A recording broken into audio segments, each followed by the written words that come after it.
사도행전 12장 1절부터 6절까지 있는 말씀만 보겠습니다.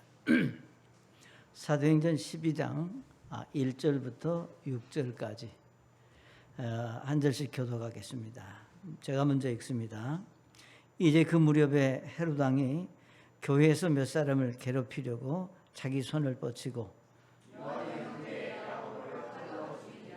또 그가 유대인들이 그 일을 기뻐하는 것을 보았으므로 더 나아가 베드로도 잡으려 하였는데 그때는 무교절 기간이더라.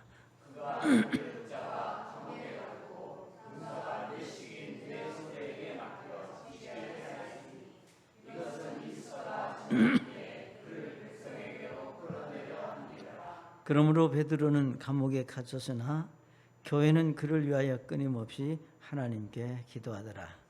헤롯이 그를 끌어내고자 할 때에 바로 그날 밤에 베드로가 두 군사 틈에서 두 쇠사슬에 묶일 때 잠을 자는데 간수들은 문 앞에서 감옥을 지키더라. 아멘. 기도하겠습니다. 아버지 하나님, 하나님 앞에 또 말씀을 대언하고자 합니다. 이 말씀을 통해서 하나님의 사람들에게 기쁨이 되고 또 우리 하나님께 영광이 되는 귀한 시간들로 인도해 주시고 특별히 말씀을 대언하는 종의 입술을 이 저녁도 온전히 주님께서 사용하시는 은혜가 있기를 원하며 예수님의 이름으로 기도드립니다. 아멘. 자리에 앉으시겠습니다. 여러분 베드로에 대해서 여러분 나름대로 다 잘 알고 있죠. 예수님의 제자고 성질도 급하고 예수님도 부인하고 베드로에 대해서 우리는 다양하게 잘 알고 있습니다. 그러나 우리 사도행전 12장에 베드로가 지금 감옥에서 잠을 자고 있습니다. 참 천하태평이죠. 내일 아침이면 지금 사형장에 끌려가서 사형을 당해야 될 그런 지금 상황에 모여 있습니다. 자, 그럼에도 그가 감옥에서 잠을 자고 있고 잠을 얼마나 깊이 자고 있으면 여기 성경에 보면 뭐라 그러는가 하면은 참 와서 천사가 막 툭툭 쳐도 잘 모르고 그냥 깊이 잠들어 있는 모습을 우리가 여기서 볼 수 있습니다.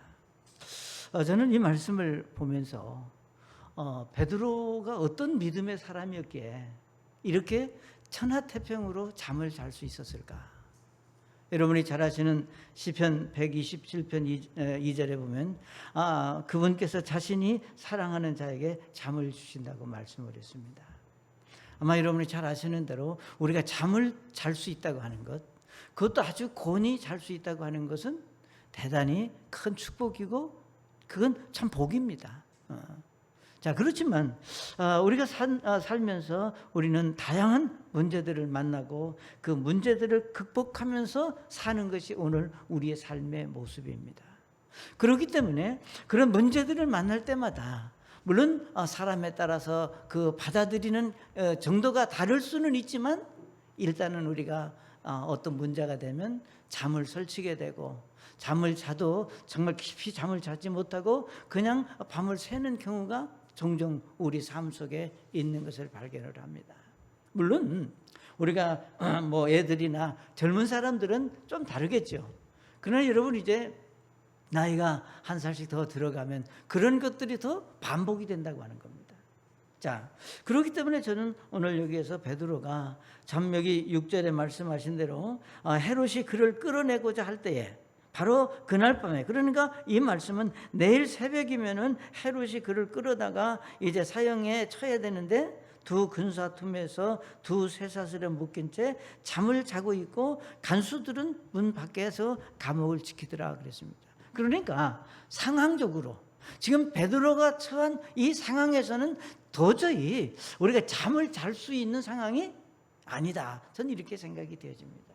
자, 그럼에도 불구하고 베드로가 여기서 곤히 잠을 잘 수 있었던 것은 베드로만이 가지고 있는 특별한 그런 어떤 영적인 믿음과 그가 가지고 있는 성품과 그가 가지고 있는 여러 가지 특징들이 그에게 있었다고 하는 사실을 우리가 이 말씀 속에서 발견할 수가 있습니다. 자, 그러면 베드로가 감옥에서 잠잘 수 있었던 그 믿음은 과연 어디에서 나오는 걸까? 예? 첫째로 우리는 이 사도행전 12장에서 무엇을 볼 수 있는가 하면은 그가 하나님께 기도하는 믿음의 사람이다라고 하는 것을 먼저 생각해 볼 수 있습니다.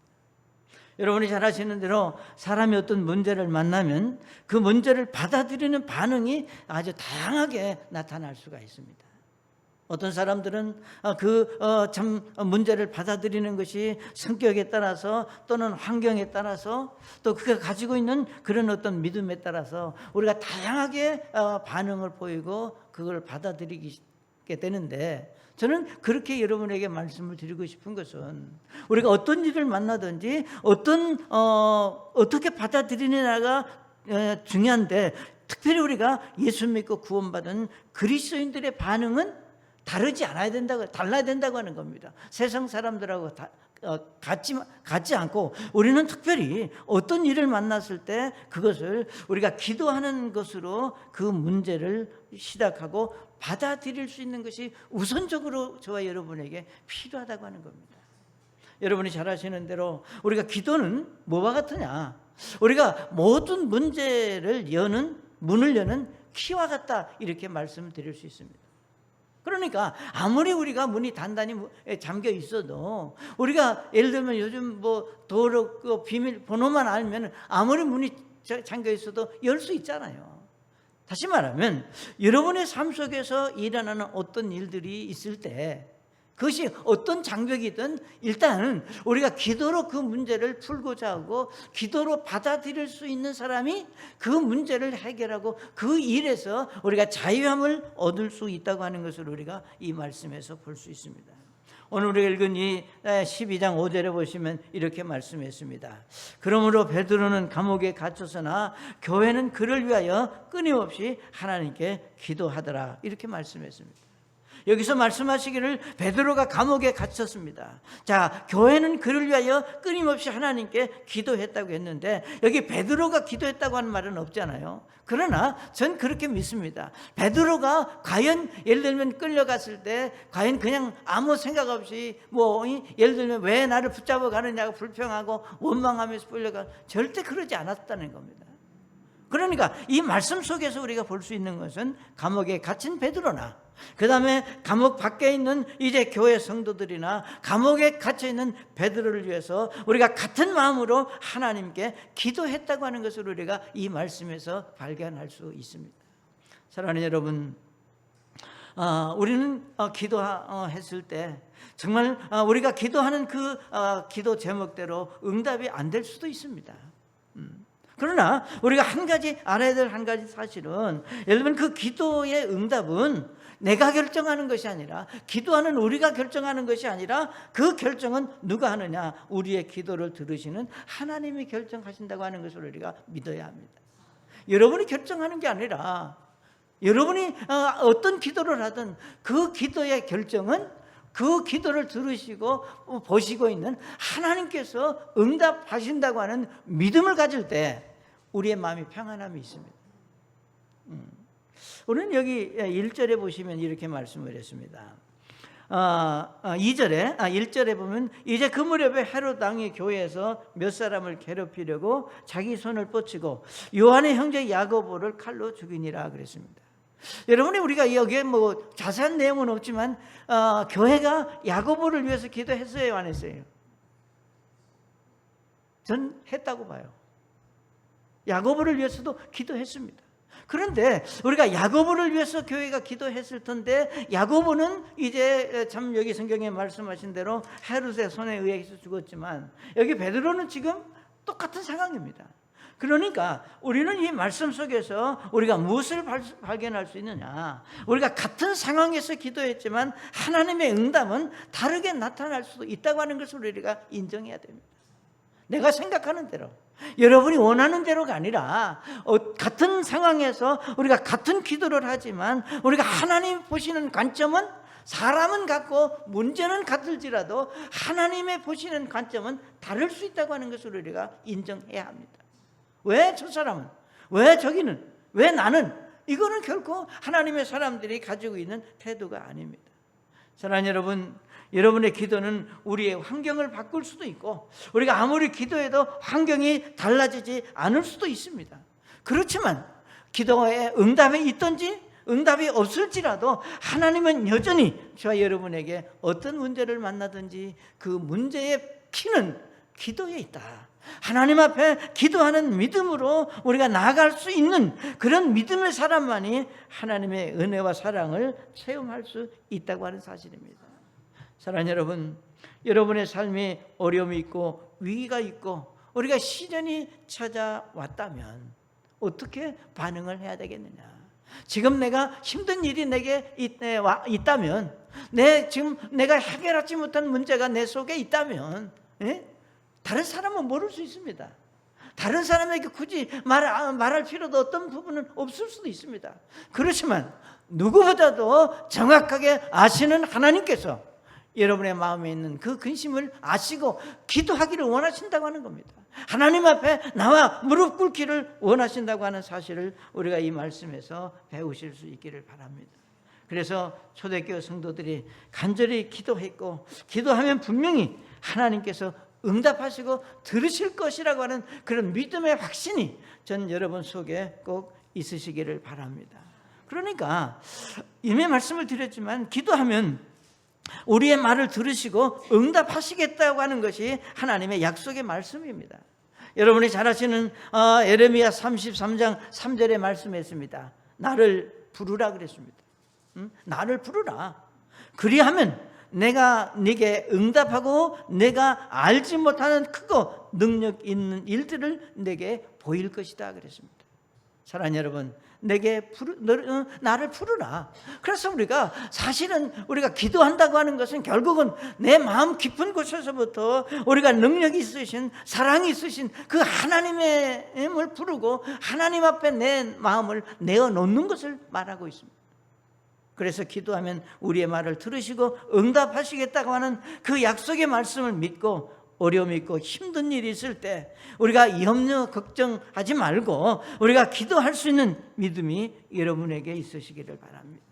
그리고 더 소중한 한 가지 사실은 내가 어려움을 만났을 때 여러분 나를 위해서 우리가 기도하는 사람들이 있다고 하는, 다시 말하면 내가 하나님의 교회에 속한 성도라고 하는 그 사실에 여러분이 정말로 위로와 위안이 필요하다고 하는 겁니다.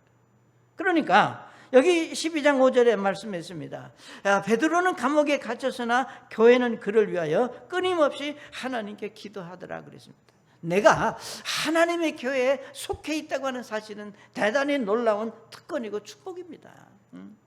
하나님은 우리를 구원하시고 이제 정말로 고아와 같이 버려두지 아니하시고 우리를 그냥 방황하거나 헤매게 하지 아니하시고 하나님의 몸된 교회 안에 우리를 붙잡아 두시고 교회 안에서 함께 하나님 앞에 정말로 하나님의 사랑을 입고 함께 주님을 섬길 수 있는 교회 안에 나를 세워주셨다고 하는 사실은 놀라운 특권이고 축복입니다. 그래서 우리는 여기 말씀하신 대로 내가 어떤 일을 만났을 때 나도 내 문제를 위해서 기도하지만 우리가 나를 위해서 나와 같은 심정으로 기도해 주는 성도들이 주변에 있다고 하는 사실을 우리가 인정하고 그것을 믿음으로 받아들이고 우리가 그 일에 우리가 감사할 수 있는 믿음의 사람들이 되어야 한다고 하는 겁니다. 여러분, 사람에게는 비밀이 있을 수 있습니다. 사람에게는 말하지 못하는 것이 있을 수 있어요. 그러나 우리가 하나님 앞에는 비밀이 없습니다. 여러분이 숨기고 속이고 감추려고 해도 우리가 하나님 앞에는 그것이 비밀이 될 수 없어요. 자, 그렇기 때문에 우리가 중요한 한 가지 사실은 나에게 어려운 일이 생겼을 때 교회가 나를 위해서 기도할 것이라고 하는 그런 정말 그 복스러운 그런 우리가 확실한 믿음이 여러분에게 있으시기를 바랍니다. 예를 들면 내가 힘들 때 나를 위해서 교회에서 누군가가 나를 위해서 기도해 줄 것이고 기도하고 있다고 하는 것을 알면 우리는 자연히 그 일을 위해서 그에게 내 마음이 열리도록 되어 있습니다. 그렇기 때문에 우리가 중보 기도지가 우리가 필요하고 그래서 중보 기도하고 그래서 기도 제목을 내라고 하고 그런 이유가 바로 뭐겠어요? 정말로 우리가 함께 기도하자고 하는 것이고 기도하겠다고 하는 것이 교회가 여러분에게 하는 말씀입니다. 사랑하는 여러분, 하나님의 말씀은 분명히 약속하셨습니다. 우리 마태복음 18장 20절에 말씀하시기를 우리가 두세 사람이 내 이름으로 함께 모인 곳에 나도 거기에 그들의 한가운데 있을 것이라고 그랬습니다. 너희 중에 두 사람이 자기들이 구할 어떤 것에 대하여 땅에서 한 마음이 되면 하늘에 계신 내 아버지께서 그들을 위해 그것을 행하신다고 약속하셨습니다. 그래서 우리가 교회가 함께 기도한다고 하는 것은 놀라운 특권이고 축복이다. 그래서 베드로가 그런 극한 상황 속에서도 편안하게 감옥에서 잠을 잘 수 있었던 이유는 뭐냐? 본인도 교회도 자기를 위해서 기도하는 걸 믿었기 때문에. 아멘. 그리고 하나님께서 내 기도를, 교회가 하는 기도를 들으실 것을 그가 믿었기 때문에 그가 그렇게 할 수 있었다고 하는 겁니다. 자, 두 번째로 우리가 베드로가 어떤 사람이었느냐? 그는 기도하는 사람이었을 뿐만 아니라 하나님을 신뢰하는 믿음의 사람이었다. 여러분, 우리가 하나님을 신뢰한다고 하는 것은 하나님을 굳게 믿고 의지한다고 하는 말입니다. 그러니까 이것이 그냥 말이 아니라 실제로 우리가 삶 속에서 하나님을 신뢰하고 하나님을 의지하는 그런 믿음의 삶으로 하나님 앞에 드려지고 사람들에게 보여질 수 있어야 그것이 가능하다고 하는 거예요. 우리는 예를 들면 말은 얼마든지 잘할 수 있습니다. 그렇지만 우리가 어떤 상황이 전개됐을 때, 내게 어떤 일이 있을 때 정말 내가 하나님을 신뢰하는 사람으로 과연 하나님 앞에 사람들에게, 내 자신에게 그런 간증과 고백이 될 수 있겠느냐? 정말로 내가 하나님을 믿는 사람인가? 정말로 내가 하나님을 의지하고 하나님의 말씀대로 사는 사람인가? 라고 하는 그 사실에 자기 스스로가 확신이 들고 거기에 대해서 그 신뢰가 사람들에게도 보여질 수 있어요. 삶 속에서 그것이 보여질 수 있어야 된다고 하는 겁니다.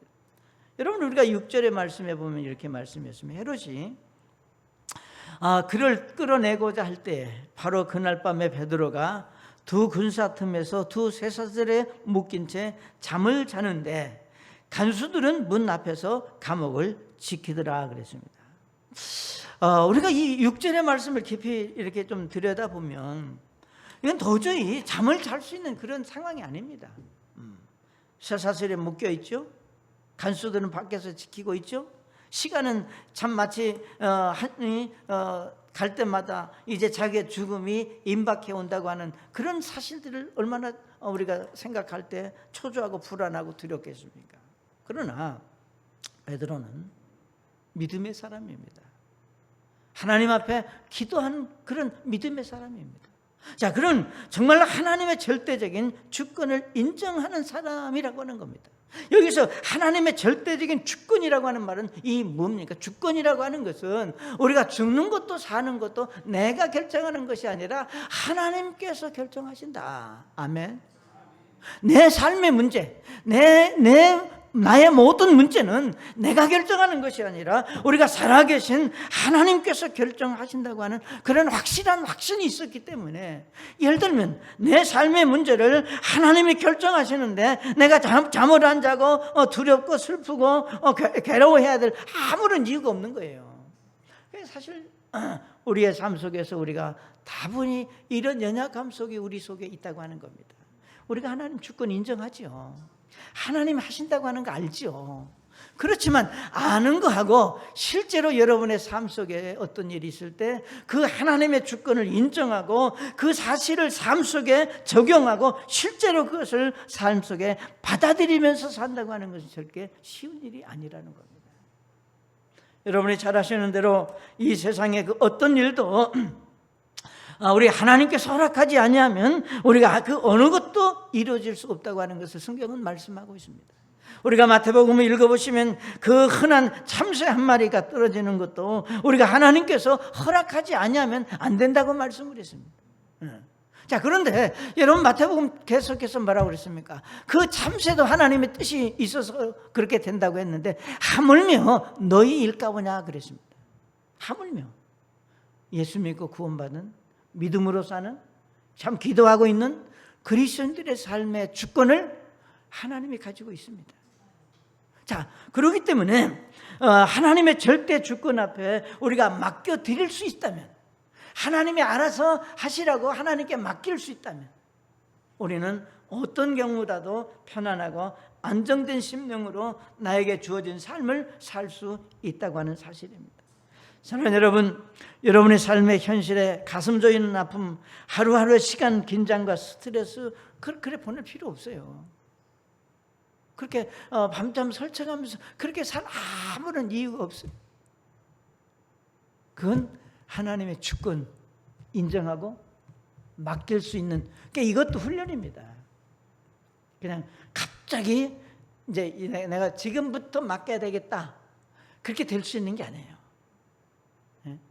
우리가 하나님의 주권을 인정하고 예를 들면 그분을 신뢰한다고 하는 것은 평소 아주 작은 일에서부터, 아주 사소한 일에서부터, 아주 하찮은 일에서부터 여러분이 하나님의 주권을 인정하고 신뢰하고 그러니까 믿음으로 우리가 살아왔기 때문에 우리가 어제 되었던 일도 하나님이 인도하셨고 도와주셨다면 오늘 나에게 있던 이 일도 하나님이 그렇게 하실 것이라고 하는 믿음으로 우리 생각이 바뀌어진다고 하는 겁니다.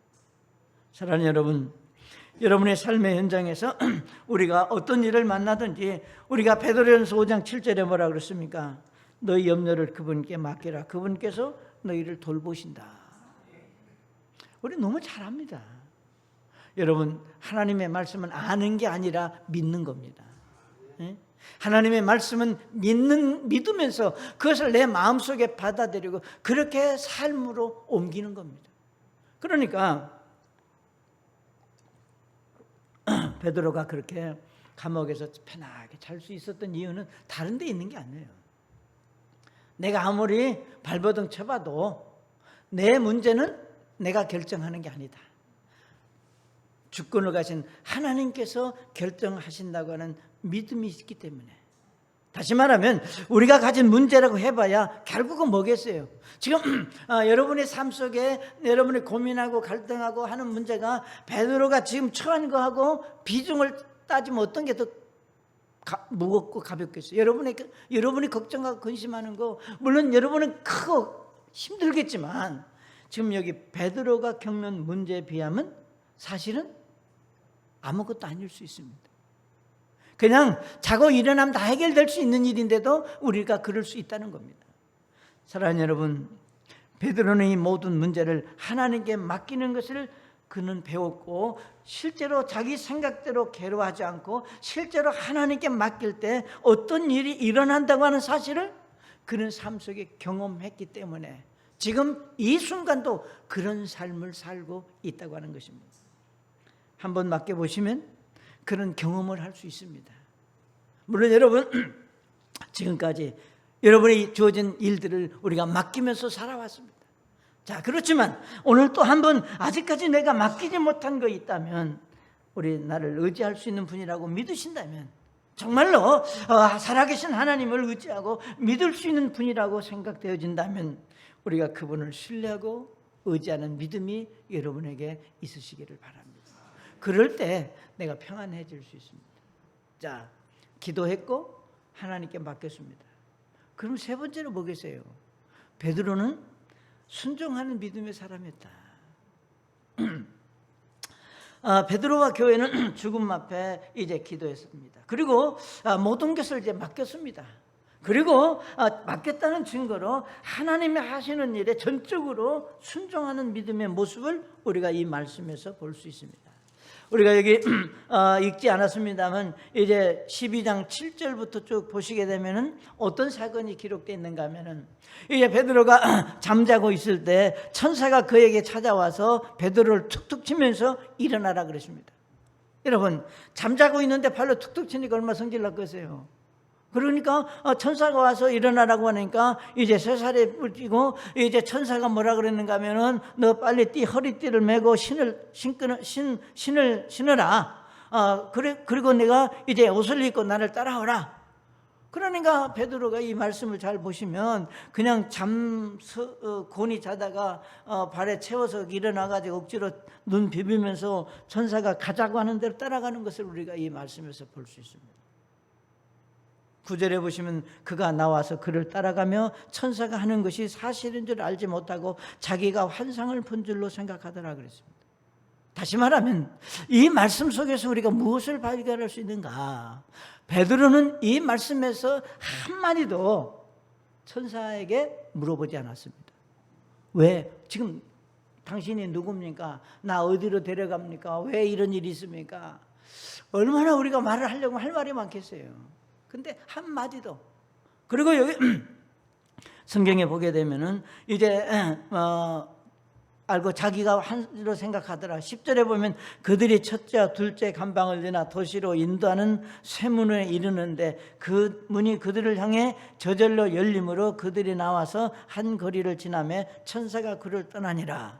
그 다음에 11절에 베드로가 정신이 들어 이르되 이제야 내가 주께서 자신의 천사를 보내사 나를 헤롯의 손과 유대인의 백성의 모든 기대에서 건지신 줄을 확신하노라 그랬습니다. 사랑하는 여러분, 우리는 우리 신앙생활 속에서 많은 질문을 하게 되는 건 우리가 볼 수 있어요. 왜라고 하는 그 질문이 우리 속에 많이 있다고 하는 겁니다. 왜? 하나님 왜 이렇게 합니까? 왜 이런 일들이 내게 있습니까? 왜 그렇게 하셔야 됩니까? 여기 성경에 말씀하시기를 베드로가 나를 어디로 데려가느냐 질문할 수 있는데도 불구하고 그는 하나님께 맡겼고 하나님의 천사가 시키는 대로 하자는 대로 가자는 대로 그냥 따라가는 모습을 볼 수 있습니다. 사랑하는 여러분, 믿음이라고 하는 것은 하나님의 말씀하신 그대로 내 생각을 거기에 덧붙이지 않고 그 말씀대로 행동에 옮기는 것이 믿음입니다. 순종이라고 하는 게 뭡니까? 하라는 대로 하는 겁니다. 하지 말라고 하면 하지 말고 하라면 하고 가라면 가고 가지 말라면 가지 않는 게 순종입니다. 그런데 우리는 하나님께서 가라고 하는 때 우리가 가면서 말이 많습니다. 네? 하지 말라고 하면 안 합니다. 안 하면서 말이 많습니다. 여러분 우리가 구약 성경에서 여호수아가 이스라엘 백성들에게 여리고성을 이제 돌면서 뭐라고 말씀했습니까?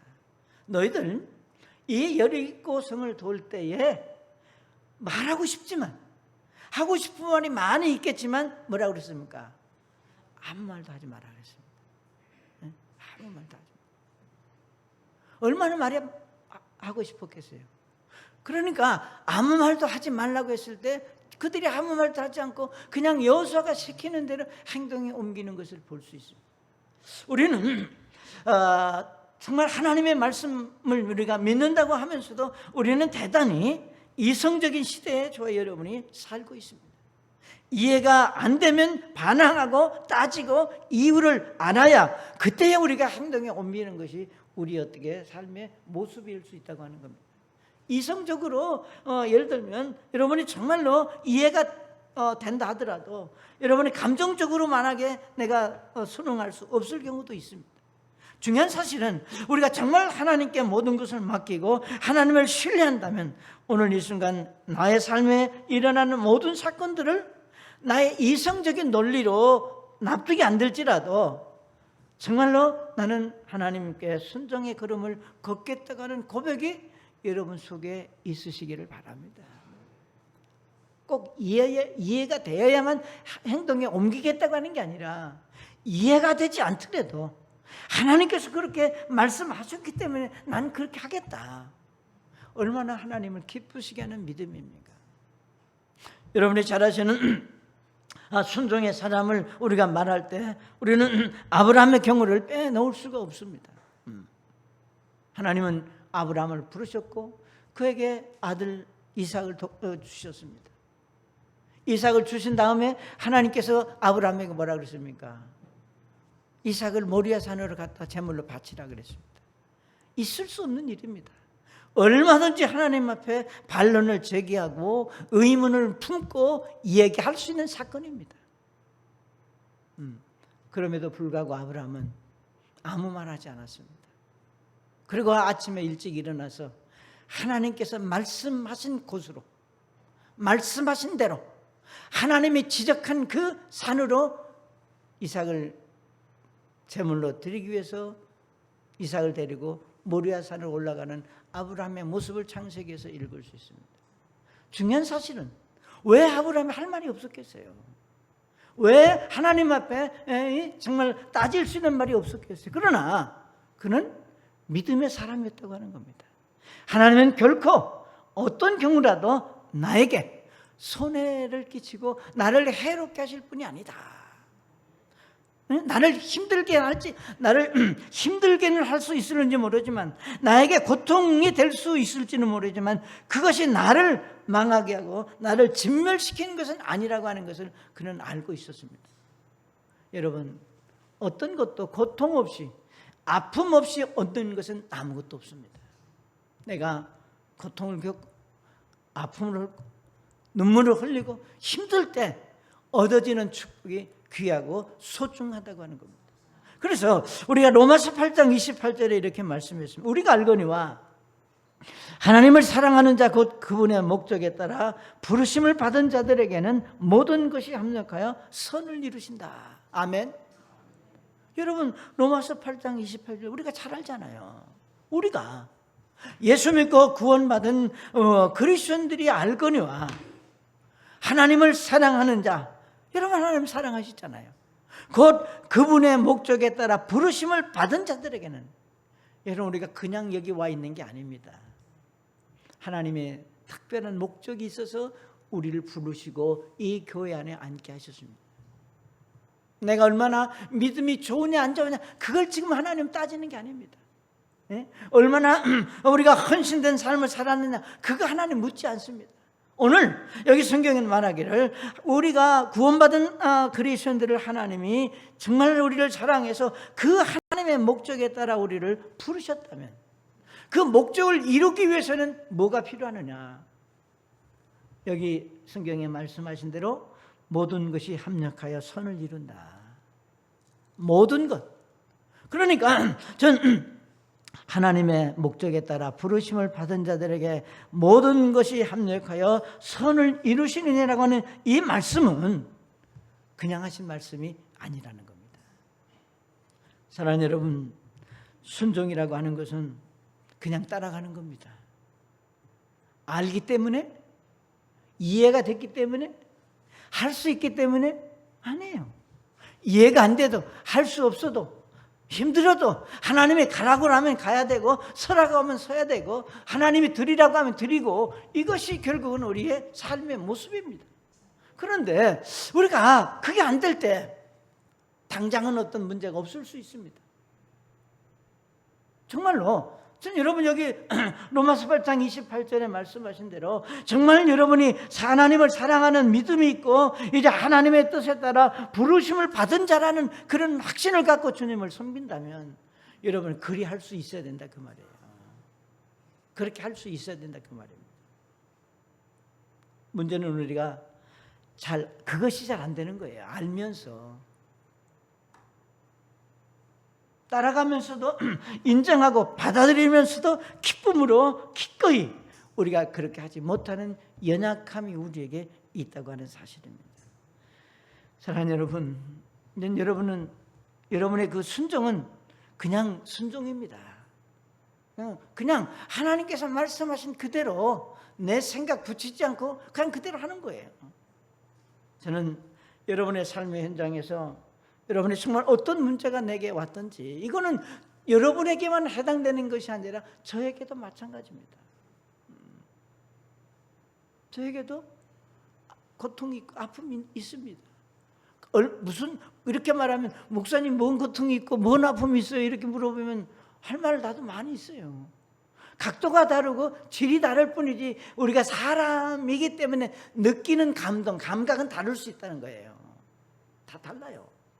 그렇지만 오늘 여러분의 삶의 현장에서 그것이 어떤 문제가 나를 힘들게 할지라도 우리가 하나님께 맡길 수만 있다면, 전 그렇게 말씀을 드리고 싶어요.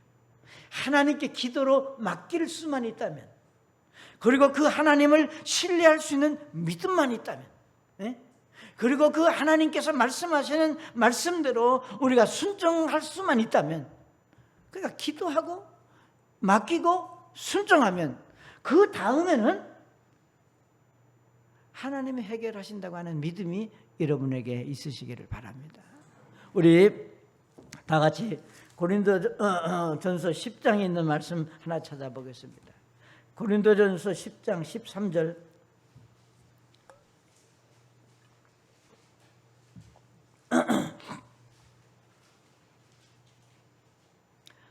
다 같이 읽겠습니다. 같이 읽습니다. 고린도전서 10장 13절 같이 읽습니다. 시작.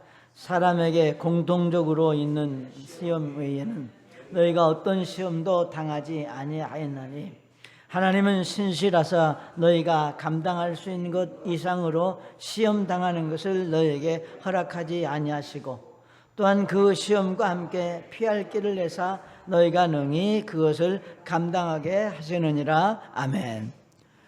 뭐라고 말씀하고 있습니까? 여기 초반에 말하기를 사람에게 공통적으로 있는 시험 외에는 너희가 어떤 시험도 당하지 아니하였나니, 이 말은 모두가 다 같다는 겁니다. 색깔이 약간 다를 뿐이지 다 같아요. 여러분의 모습이 약간 다를 뿐 그 내면으로 들어가면 다 같습니다. 우리가 사람이 겪는 아픔과 고통은 다 같아요.